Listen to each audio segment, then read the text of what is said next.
तो hello everyone, कैसे हैं आप सब। So finally we are back on to the channel and start हमने किया है इंटीग्रेशन से। तो अभी जो सीरीज आएगी वो आई होप इंटीग्रेशन की सीरीज होगी, जहाँ पे हम पी वाई क्यूज के कुछ क्वेश्चन उठाएंगे या फिर जो इंपॉर्टेंट क्वेश्चन जो हमारे 5 मार्क्स 4 मार्क्स में बन सकते हैं उसे हम सॉल्व करेंगे। तो हमने जो आज क्वेश्चन लिया है वो है prove that integration of log 1 plus x upon 1 plus x square with respect to x where limit is 0 and 1 is equal to pi by 8 times log 2।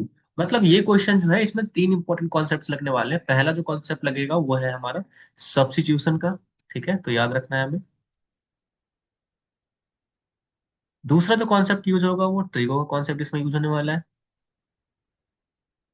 और तीसरा जो कॉन्सेप्ट है वो तो इम्पोर्टेंट है, वो है डेफिनेट इंटीग्रल का।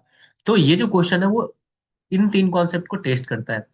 सबसे पहले एक बार फॉर्म अगर हम देखें तो सबसे पहले इस इंटीग्रल का नाम हम कुछ दे देते हैं। तो लेट आई इक्वल टू, हमने क्या कर दिया यहाँ पे, मान लिया ये integration 0 to 1 log 1 plus x upon 1 plus x square dx है।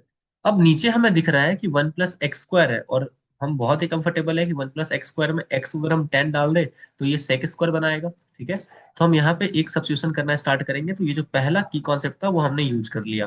तो यहाँ पे हम लिखेंगे let x equal to ten t. Theta भी लिख सकते हो, जिस भी वेरिएबल में कंफर्टेबल हो उसको लेके चल सकते हो। याद रखना है कि तुमने टी में ले गए हो तो तुम्हें वैल्यूज, ये जो लिमिट है उनको भी टी में कन्वर्ट करना पड़ेगा। तो x equal to ten t है, तो अगर हम इसको डिफरेंशिएट कर दें विद रिस्पेक्ट टू टी, तो हमारे पास आ जाएगा d x by d t equal to ten t का क्या हो जाएगा, सेक स्क्वायर टी। तो यहाँ से हमारा जो डी एक्स है वो इक्वल टू क्या आ गया, सेक स्क्वायर टी dt आ गया। अब फटाफट से एक बार हम लिमिट को चेंज कर लेते हैं। तो जब हमारा x इक्वल टू जीरो है तो उस केस में जो मेरा tan t का वैल्यू है वो जीरो हो जाएगा। इसका मतलब t कितना आ जाएगा, जीरो आ जाएगा। तो यहाँ से हमने कंक्लूजन निकाला कि जब हमारा x इक्वल टू जीरो है तो t भी हमारा कितना है, जीरो है। अब जब x की वैल्यू हमारी वन हो रही है, यानी कि अपर लिमिट जब मेरा वन हो रहा है, तो tan t का वैल्यू वन हो रहा है, और हमें पता है ये t किस पे होगा, पाई बाई फोर पे होगा। तो x इक्वल टू वन जब हो रहा है तो t की वैल्यू कितनी हो रही है, पाई बाई फोर आ रही है। यहां तक हमने क्या किया, सब्स्टिट्यूशन कर लिया। हमने देख लिया क्या सब्स्टिट्यूट करना है हमें, और हमने लिमिट को कन्वर्ट कर लिया। अब हमें क्या करना है, इन सारे वैल्यूज को उठाना है, वापस से इस इक्वेशन वन में पुट कर देना है। ठीक है, तो हमारा आई बन जाएगा लॉग 1 प्लस एक्स की जगह पे क्या आ जाएगा, 1 प्लस का टेन टी। नीचे आ जाएगा 1 प्लस टेन स्क्वायर टी, मतलब का वो क्या होने वाला है हमारा, सेक स्क्वायर टी। और यहाँ से dx की वैल्यू अगर हम डाल दें तो सेक स्क्वायर टी और डी टी आ गया। ये सेक स्क्वायर टी और ये सेक स्क्वायर टी हमारे कैंसिल हो जाएंगे। तो हमारे पास जो आ गया आई की वैल्यू, वो वैल्यू आई है। एक बार हम यहाँ पे लिमिट भी डाल देते हैं जो हमने भूल गए यहाँ पे। तो जीरो से क्या है हमारा, पाई बाई फोर है।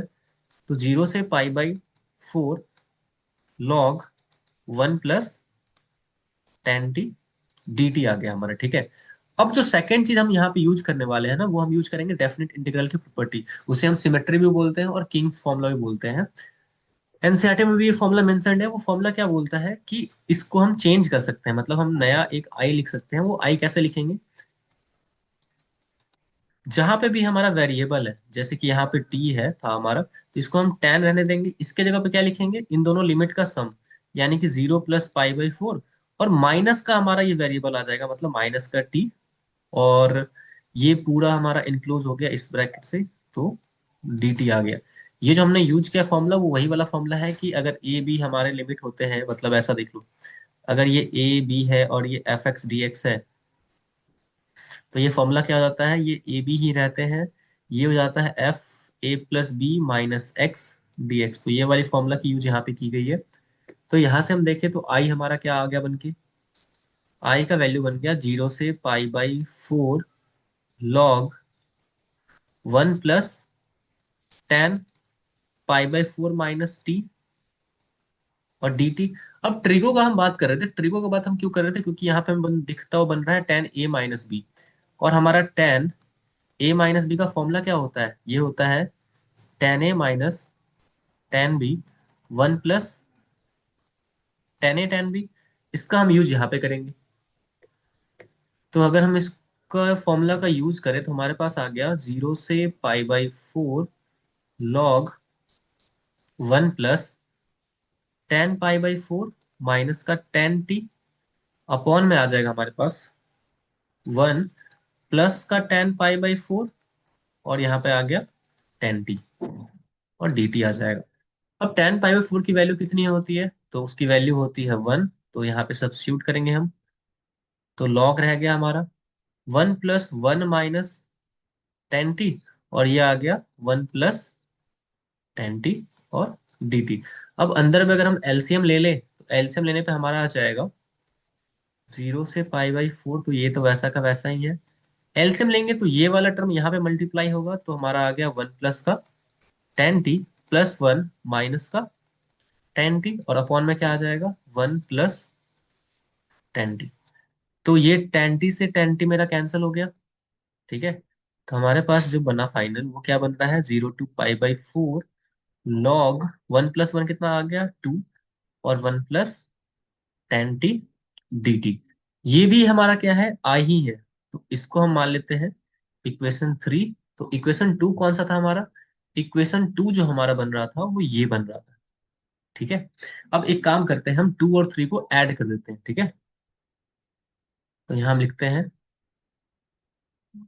Adding equation two and three. तो दोनों आई थे, तो इस साइड क्या आ जाएगा आई प्लस आई, इधर पे क्या आएगा जीरो से pi by four log one plus का टेन टी, और इधर पे दूसरा इंटीग्रल हमारा क्या आया था, जीरो से pi by four log to by one plus ten T D t, ये था। अब दोनों का लिमिट सेम है, तो दोनों इंटीग्रल साथ में ऐड हो जाएंगे, ठीक है। तो इनको हम क्या लिख सकते हैं, इधर पे तो टू आई आ गया हमारा, इस साइड जीरो से पाई बाई फोर, और अंदर में हमारे पास आ गया log one plus ten t plus log two upon one plus ten t और डी टी आ गया। एक और फॉर्मूला हमें पता है कि log m plus log n जो होता है ये इक्वल होता है हमारा लॉग एम एन के। तो इस फॉर्मूला का हम यूज यहाँ पे करेंगे, तो हमारा ये फर्दर सिंप्लीफाई हो जाएगा, two I equal to zero to pi by four log one plus ten t into two by one plus ten t और डी टी। इससे ये वाला वैल्यू कैंसिल हो गया हमारा, ठीक है। तो हमारे पास सिर्फ क्या बच रहा है यहाँ पे, zero to pi by four log two d t. अब ये लॉग टू जो है हमारा एक कांस्टेंट है, तो ये पूरा कहाँ आ जाएगा, बाहर आ जाएगा। तो हमारे पास आ गया लॉग टू और इंटीग्रेशन में डी टी, और ये लिमिट जीरो से पाई बाई फोर। तो हमारे पास टू आई की वैल्यू आ गई लॉग टू, यहाँ पे आ जाएगा टी, और जीरो से पाई बाई फोर, ठीक है। टी क्यों आया, क्योंकि डी टी का इंटीग्रेशन कितना होता है, टी होता है। अब फर्दर हम देखें तो टू आई इक्वल टू हमारा क्या हो जाएगा लॉग, अब हम वैल्यू अगर पुट कर दे लिमिट्स की, तो pi by four, log two भी था ना sorry, pi by four minus zero, तो हमारे पास आ गया two I equal to pi by four log two, ठीक है। तो आई की वैल्यू कितनी आ गई हमारे पास, तो आई की वैल्यू आ जाएगी, ये वाला टू इधर मल्टीप्लाई में इधर आके डिवाइड में आ जाएगा, तो one upon two into pi by four log two, तो यहाँ से हमारा आ गया pi by eight log two, और हमें यही क्या करना था, प्रूफ करना था। तो हमने यहाँ पे लिख दिया हेंस प्रूफ। तो बहुत ही इजी क्वेश्चन है, अगर हमारा तीन कॉन्सेप्ट क्लियर है तो इसे वापस से एक बार गो थ्रू करना। अगर क्वेश्चन आया तो सीधा तुम्हारे सारे मार्क्स गारंटेड है। तो क्वेश्चन का फॉर्म से हम पिक किया हमने कि जीरो टू वन है, तो यहाँ पे किंग्स फॉर्मूला लगेगा या फिर सिमेट्रिकल लगेगा डेफिनेट वाला। दूसरा वन प्लस एक्स स्क्वायर है, तो सब्स्टिट्यूट हमें क्या करना है, टेन पुट करना है, ठीक है। और तीसरा ट्रिग्नोमेट्री का इजी फॉर्मूला यूज हुआ है टेन ए माइनस बी का, तो उसको ध्यान रखना। मिलते हैं अगले वीडियो में, till then keep learning, bye bye.